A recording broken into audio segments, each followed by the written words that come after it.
जा रहा है जब से उमर खालिद को लेकर के जो अटकलें तेज हो गई थी। पिछले दिनों सुप्रीम कोर्ट ने एक बहुत बड़ा बयान दिया। वो कह रहे माफ कीजिएगा इनसे, यानी दिल्ली पुलिस, उन्होंने जवाब मांगा है जो आखिरकार इतने दिनों तक आप कर क्या रहे थे, और अगली सुनवाई का डेट उन्होंने दे दिया। क्या लग रहा है, न्याय अब दूर नहीं है उमर खालिद को लेकर? देखिए, ये सारी चीज़ें तय करता है जुडिशरी पे। मैं बहुत ज़्यादा बोलना नहीं चाहूँगी क्योंकि जुडिशरी पे बोलना हमारे क्षेत्र में नहीं आता। हम पत्रकार सही हैं, लेकिन जुडिशरी जो हमारे यहाँ सबसे ज़्यादा इम्पोर्टेंट है, और हमें न्याय की उम्मीद ही जुडिशरी से है ना।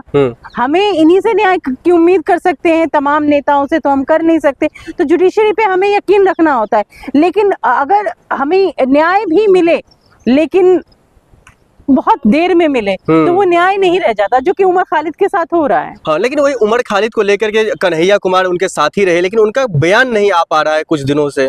देखिए, मैंने कहा ना कि किसी का साथ देने के लिए हमेशा साथ खड़े नजर आना जरूरी नहीं होता।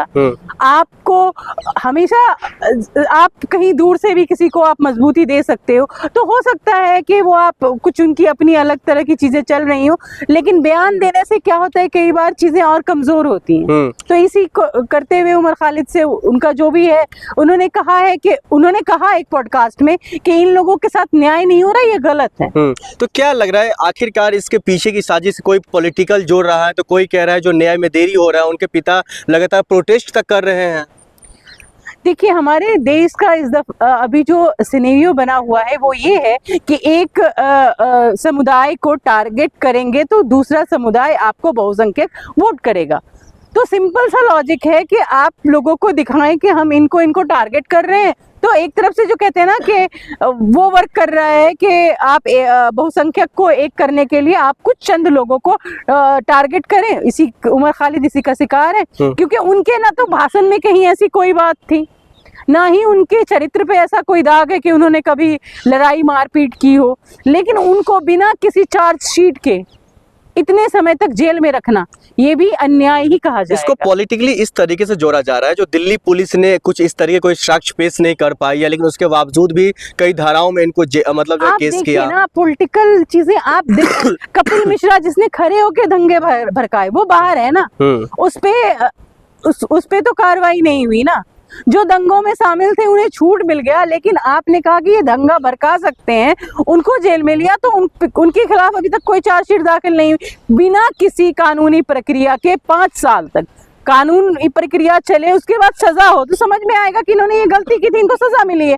बिना किसी कानूनी प्रक्रिया के चले हुए उनको इतने समय तक जेल में रखना, ये बहुत गलत है और ये एक तरह का अन्याय है। इसमें सारे शामिल है।